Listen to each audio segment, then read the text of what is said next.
Chapter 17 of Persuasion, Anne rekindles a relationship with an old school friend, Mrs. Smith, who is now widowed, poor, and suffering from the after effects of a rheumatic fever. After Anne lost her mother while at school, Mrs. Smith considerably lessened her misery.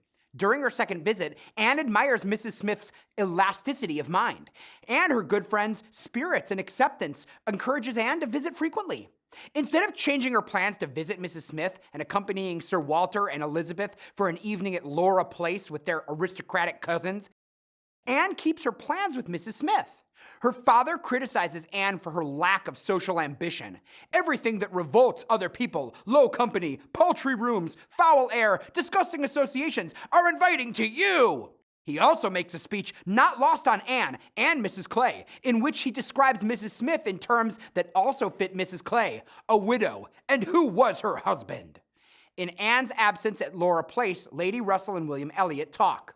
In their conversation, he praises Anne. Lady Russell tells Anne of the conversation and then alludes to his romantic intentions. When Lady Russell suggests Anne could follow in her mother's footsteps as mistress of Kellynch Hall, Anne is momentarily bewitched before admitting to herself she has no romantic feelings for her cousin.